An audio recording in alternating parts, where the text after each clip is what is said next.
June 4th, 1939. Harlem, New York City. Dear Diary, I bought the red dress today. It's not new, not by any stretch. The hem is frayed. One of the buttons is hanging by a single thread, and it smells faintly like old perfume and cigarette smoke. But when I tried it on in Miss Johnson's second-hand store, something in me knew it wasn't just a dress. It was a promise. Mama would have a fit if she knew. We don't have money to waste on foolish things, as she calls them. But I've been saving every penny I earn from scrubbing floors at the Waldorf. Weeks and weeks of tips tucked inside my old shoebox, hidden under the loose floorboard in my room. When I handed Miss Johnson the money, she gave me a look that made me pause. "You sure you want to spend all this on that old thing, child?" she asked. I almost changed my mind. Almost. But then I pictured myself standing on the stage at the Blue Lantern, the place where all the greats have sung. I pictured the lights catching the shine on the cheap satin fabric, the way people would hush when they heard the first note leave my lips. I nodded and told her, "Yes, ma'am, I'm sure." She wrapped the dress in old newspaper, and I carried it home like it was made of gold. I tried it on the moment I got to my room. I stood in front of the cracked mirror, ran my hands down the fabric, and whispered the same dream I've carried since I was a little girl. One day, I'm gonna sing on that stage. One day, they're gonna remember my name. But when I stepped into the kitchen wearing it, Mama didn't smile the way I hoped. She didn't say how grown up I looked or how proud she was. She just crossed her arms, wiped her hands on her apron, and said, "You think a dress gonna change who you are in this world, Sarah Janes?" I swallowed the lump in my throat. "No, Mama, but it's a start." She sighed, tired and heavy, like she'd already had this fight 1,000 times in her head. "I just don't want you running after some big sicky dream that's gonna chew you up and spit you out." I wanted to tell her that it's not just a dream, it's my heart, my whole heart. But I kept quiet, because Mama's seen this city break people before. And maybe she's afraid it'll break me too. Still, when she turned away, I saw her fingers linger on the fabric of the dress for just a second. I wonder if she remembers the girl she used to be, before the world taught her to stop dreaming. "I won't stop, Mama. I can't. Tomorrow night, I'm going to the Blue Lantern. Not to sing, not yet. Just to listen. Just to feel what it's like to be that close to the music. I'm not sure how I'll get in, but I'll find a way. I always do. Sarah." June 5th, 1939, Harlem, New York City. Dear Diary, I saw her tonight, Ruby Bell. I've only ever heard her on the radio, the Queen of Harlem herself. But tonight, I stood in the back alley behind the Blue Lantern, shivering in the summer heat, clutching my breath like it might fly out of me. The club was packed. I couldn't afford a ticket, but I knew the kitchen boy, Reggie. He let me stand by the back door for just a few minutes, just long enough to hear her sing. Her voice. God, her voice. It didn't sound like the records. It sounded bigger, like it was wrapping around every soul in that room. It was velvet and thunder and heartbreak all at once. I closed my eyes and imagined it was me out there, standing in that spotlight, wearing that red dress, holding every person in the room in the palm of my hand. When the song ended, I almost turned to leave, but then she walked out the back door. Ruby Bell, in the flesh. She looked taller in person, stronger. She had a cigarette dangling from her lips, and when she caught me staring, she raised an eyebrow like she was reading my whole soul. "First time hearing real music, baby girl?" she asked, her voice rough like midnight whiskey. I nodded, too stunned to speak. She laughed low and leaned against the brick wall. "Let me guess, you want to be up there one day." I found my voice somehow. More than anything. She didn't smile like I hoped. She didn't pat my head and tell me to keep dreaming. Instead, she leaned in close, so close I could smell the smoke on her breath. "This world don't care about little black girls with big voices," she whispered. "You better have skin thicker than iron and a heart meaner than the devil, or this city'll eat you alive." And then she walked away, heels clicking down the alley like the closing notes of a sad song. I stood there, long after she left, clutching the edges of my red dress. Maybe she's right. Maybe this world doesn't care. But I do. And that has to be enough. Sarah. June 7th, 1939, Harlem, New York City. Dear Diary, Mama found the dress under my mattress today. I thought I hid it well enough, but nothing gets past her. She stood in my doorway, holding it like it was something dirty, like it had betrayed her. She didn't shout. She didn't even raise her voice. But her eyes, Lord, her eyes were heavy. Like she'd already seen the end of this story, and it broke her heart before it even started. Low and steady. I swallowed hard. I just wanted to hear the music, Mama. That's all. She shook her head slow, like she didn't believe me, like she couldn't believe me. Don't lie to me, Sarah. You think I don't know what's waiting out there for girls like you? I tried to speak, but she wouldn't let me. Her voice rose, not loud, but sharp like a blade. I've watched girls just like you put on pretty dresses, paint their lips red, and chase after dreams that leave them with nothing but broken hearts and empty pockets. She pressed the dress to her chest, like it hurt her just to hold it. You think the white folks in them clubs care about your voice? They'll smile in your face, make promises with smooth tongues, and when they're done with you, they'll toss you out like yesterday's trash. Tears burned behind my eyes, but I held them back. Mama, it's not like that. She stepped closer, lowering her voice until it trembled. Yes, baby, it is like that. It's always been like that. I don't know what hurt more, her words or the way her hands trembled as she clutched that dress. I tried to tell her about Ruby Bell, about how real it felt to stand in that alley, about the way music makes me feel alive, but she wouldn't hear it. She just kept shaking her head like she was praying I'd wake up and forget the whole thing. I wanted to shout, to fight, to scream that I'm not like those other girls, that I'm stronger, that I know what I'm risking. But the truth is, maybe I don't. Maybe I am that girl in the red dress. Standing one wrong step away from losing everything. Still, when she left my room, I pulled the dress back to my chest and whispered the only truth I know for sure. I'd rather lose everything than never try at all. Sarah. June 10th, 1939, Harlem, New York City. Dear Diary, I heard something tonight that felt like a sign. Walking home from work, I passed by a group of men standing on the corner, their radio crackling under the streetlight. They were listening to a preacher, his voice strong and clear over the static. A closed mouth cannot sing freedom's song. I stopped in my tracks. I don't know who the man was or what sermon he was preaching. But those words struck me like lightning. A closed mouth cannot sing freedom's song. That's what Mama doesn't understand. This isn't just about pretty dresses or bright lights. It's about saying something when the world tells you to sit down and be silent. I'm tired of being silent. So I'm going back to the Blue Lantern, not to hide in the alley. This time, I'm walking through the front door. Reggie told me they're holding midnight auditions next week for new singers. One song, one shot. I don't know what I'll sing yet, but I know this. I'm not closing my mouth. Not now, not ever.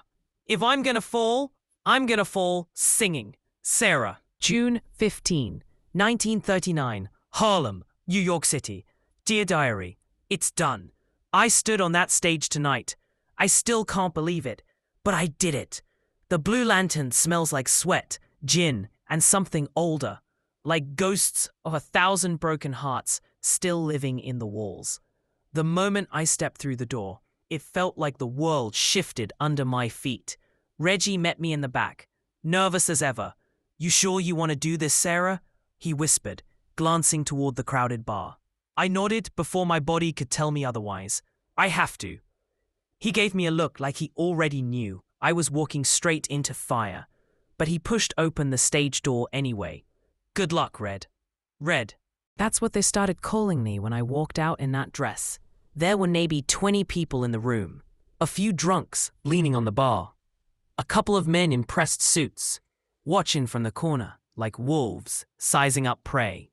And in the middle, behind a small table with a glass of bourbon, sat Mr. Lewis Franklin, the man who runs the Blue Lantern.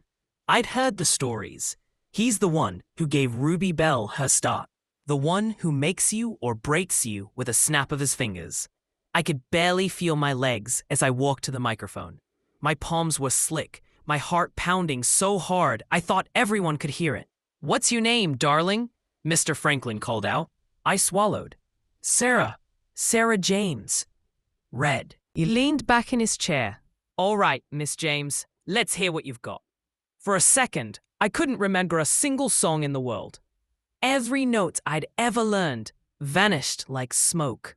But then I closed my eyes and I heard Mama's voice in my head, humming that old church song she used to sing while folding laundry.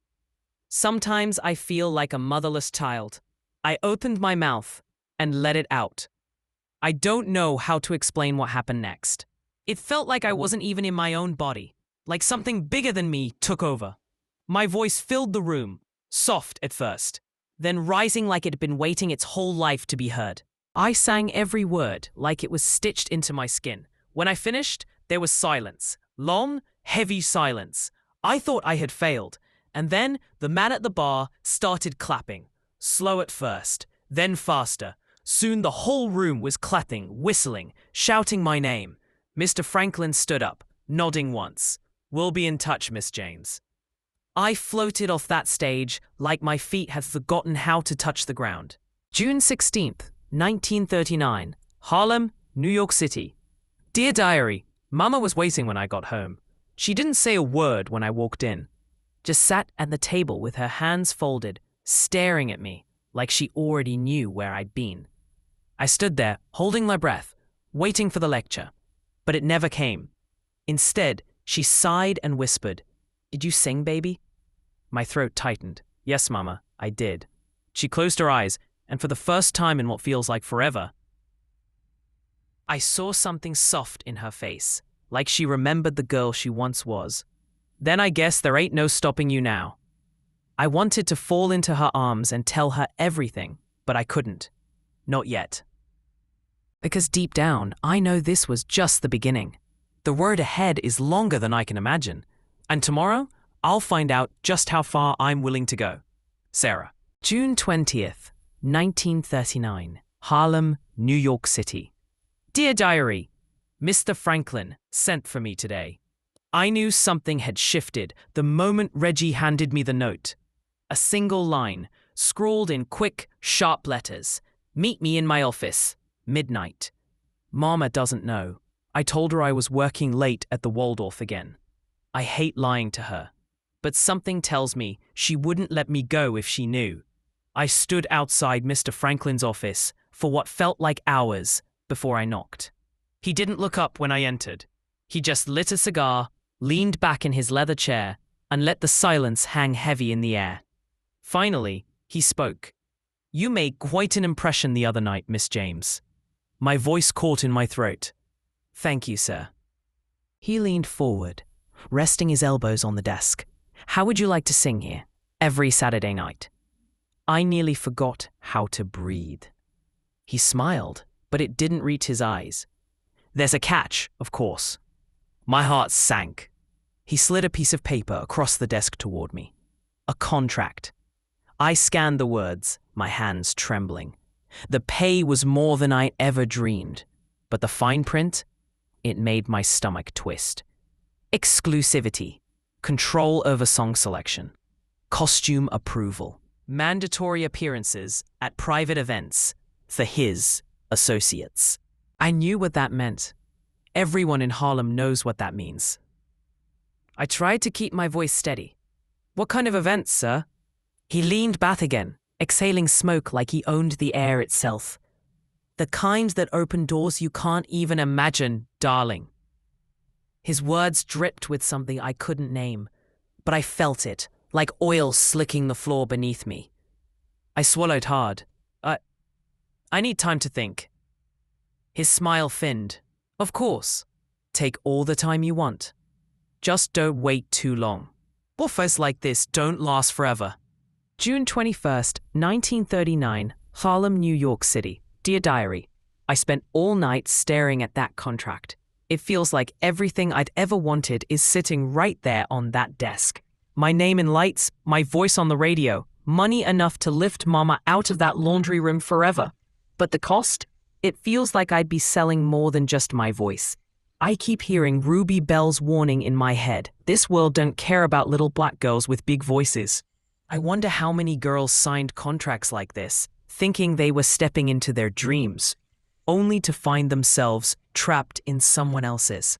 I thought about Mama, about the way her hands shook when she held that red dress, about the fear in her eyes when she warned me what the world can do to girls like me. I thought about all the songs I haven't sung yet, about the voice inside me that feels too big to fit in anyone's contract. And I knew, I can't do it. Not like this. Not on their terms. June 22nd, 1939, Harlem, New York City.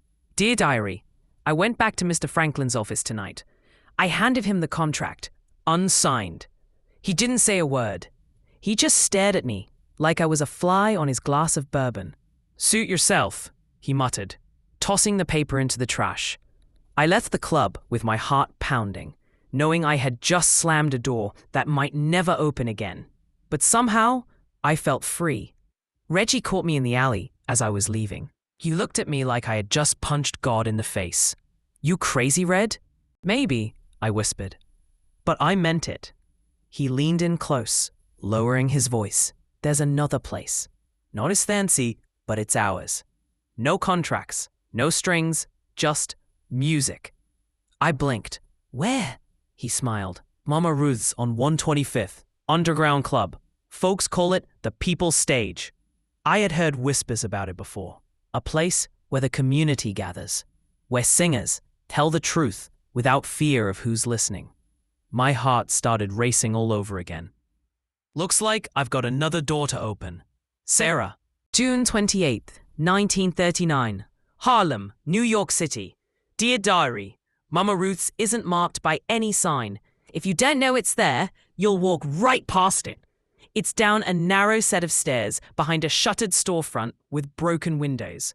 Reggie led me through a heavy iron door into a room so full of music and life that I forgot I was standing underground. No velvet curtains, no polished brass railings, just old chairs, scratched tables, and people packed shoulder to shoulder, breathing the same heavy air. And on that tiny wooden stage, under a flickering light bulb, stood a woman with skin like mine, and pain in her voice so raw I could feel it in my bones. Her name was Gladys May. She sang about rent that never got paid, about brothers who disappeared in the night, about dreams too fragile to name. And when she finished, no one clapped, not right away. They just stood there, holding their breath like the truth had filled the room so full. There wasn't space for anything else.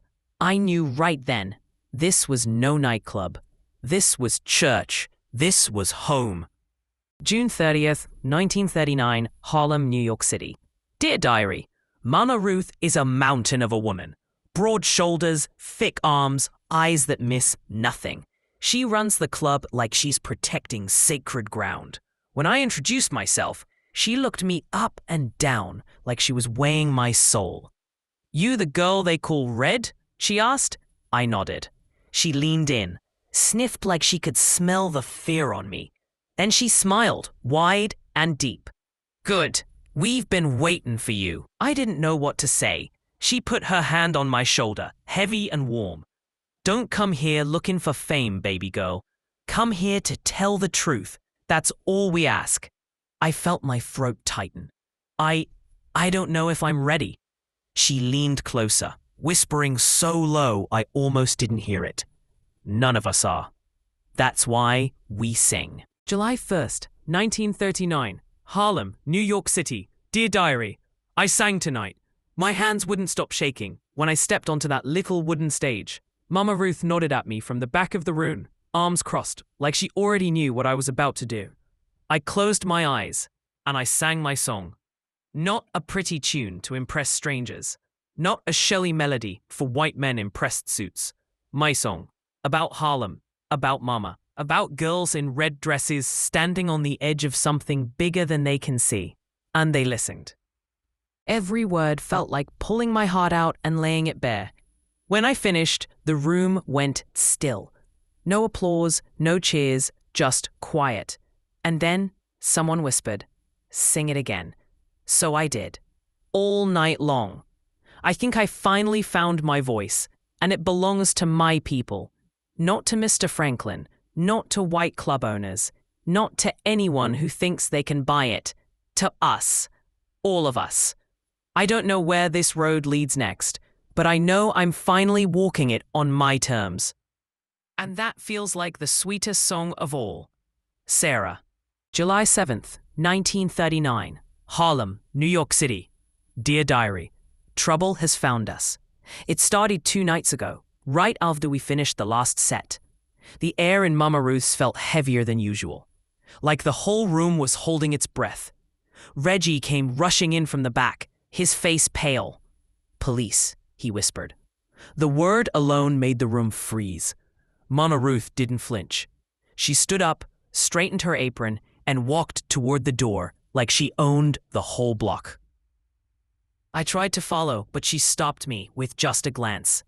"Stay put," read. I pressed myself against the wall, heart pounding, listening as heavy boots stomped down the stairs. 5 officers in gray uniforms, eyes sharp, faces already twisted with contempt. One of them, tall, thin, with a scar above his lip, stepped forward and spoke loud enough for all of us to hear. "This place operating with a license, ma'am." Mama Ruth folded her arms, unmoved. "We don't sell liquor. We don't gamble. We sing." The officer smiled, cold and crooked. "You gather. That's enough." I felt my stomach drop. Gathering? That's a crime now?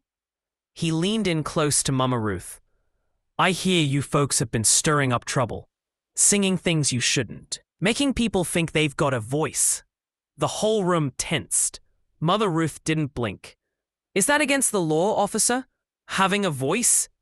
He laughed like he'd heard the joke before. "It is when that voice gets too loud."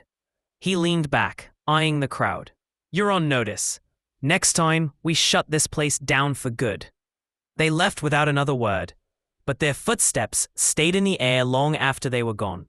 July 8th, 1939. Harlem, New York City. Dear Diary, Mama Ruth called a meeting after they left. No music, no drinks, just us, sitting in a tight circle, wondering what comes next. Some wanted to shut the place down before they came back with a warrant. Some said it wasn't worth the risk. But Mama Ruth, she stood in the middle of us all and said something I'll never forget. "If we stop now, we've already lost. If we keep singing, maybe, just maybe, they'll finally hear us." Her voice cracked on the last word. I felt something rise in my chest, something like fear, but sharper, like fire. I stood up and spoke before I could stop myself. "I'll keep singing." Heads turned, whispers stirred, and then Gladys May stood too. "So will I." One by one, they rose. Reggie, the piano man, even the old lady who sweeps the floors. We all stood together. No one knows when they'll come back. No one knows what they'll do when they do. But when they come, they'll. July 10th, 1939. Harlem, New York City. Dear Diary, I keep hearing Mama's voice in my head, warning me that this city chews up girls like me. Maybe she's right, but I'd rather be chewed up for standing than stay whole by keeping quiet. Reggie brought me a letter tonight. He slid it across the table, his hands shaking. "It's from Chicago," he whispered. "A radio station." I stared at the envelope, heart pounding. An invitation. A real one, to sing on the air for the whole country to hear. I haven't told Mama yet. I don't know how to tell her, but I know what I have to do next. And for the first time, I'm not afraid. Sarah. July 12th, 1939. Harlem, New York City. Dear Diary, I told Mama tonight. About the radio. About Chicago. About everything. She didn't speak at first. She just stood by the sink, scrubbing the same dish over and over, like she couldn't hear me. Like if she just kept moving, none of it would be true. I placed the letter on the table, careful, like it might shatter if I let go too fast. "It's real, Mama," I whispered. "They heard about me. They want me to sing for the whole country." She stopped scrubbing. The water kept running. Finally, she turned to me, her face unreadable. "And you think that's going to change who you are in their eyes?" I felt my throat tighten. "No, Mama, but it'll change something. For me, for us, for all of us." She sank into the chair, covering her face with her hands. "You think I never had dreams, Sarah? You think I don't know what you're chasing?" I didn't know what to say. She looked up, eyes glistening but fierce. "They'll use you, the same way they used Ruby, the same way they've used every girl who dared to shine too bright in a world that wasn't made for her." I could feel my heart cracking in my chest. "Mama, I have to go." Her lip quivered. "Then go," she whispered. "But don't you dare come back broken." I wanted to fall to my knees. I wanted to beg her to tell me she was proud. But I saw something in her face. Something too deep for words. Thea, not for her reputation, not for what the neighbors might say, but for me. I crossed the room, dropped to my knees, and took her hands in mine. "I'll come back whole, Mama, I promise." July 13th, 1939, Harlem, New York City. Dear Diary, Mama packed me a small bag. She didn't say much, just placed it on the table before she went to bed. Inside was the red dress. No lecture, no warning, just the dress, folded neat, like she'd accepted something neither of us could stop. I pressed it to my chest and cried for the first time in weeks. Reggie's coming to walk me to the train station in the morning. I don't know what's waiting for me in Chicago. I don't know if I'll ever see Harlan again. But I do know this. I'm taking all of them with me. Every voice, every song, every dream Mama was too afraid to chase. They'll hear us, Mama. I swear they'll hear us. And when they do, I'll be wearing red. Sarah. July 15th, 1939. Somewhere between New York and Chicago. Dear Diary, the train rocks like a cradle, but sleep won't come. Reggie sat with me until the whistle blew. He didn't say much, just tipped his hat and squeezed my hand as I climbed the steps.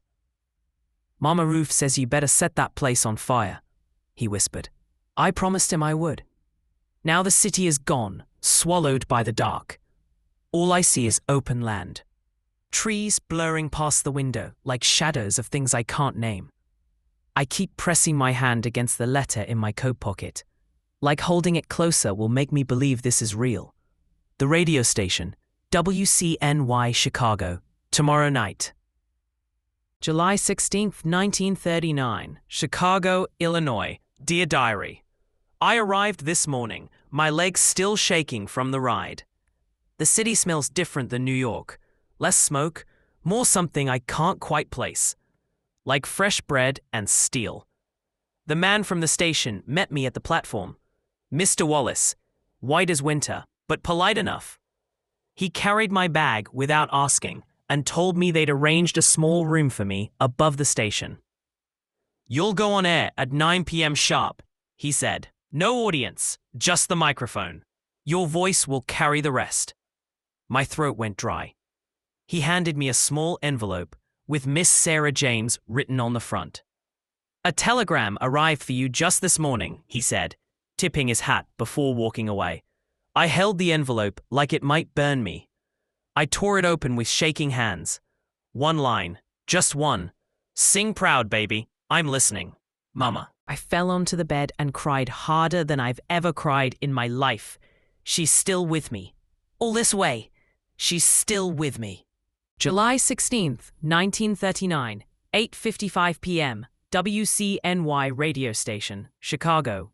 Dear Diary, 5 minutes. That's all I have left before they switch on that microphone. I'm wearing the red dress. It feels heavier than it did back in Harlem, like it's stitched with every voice I've ever heard, every song I've ever carried.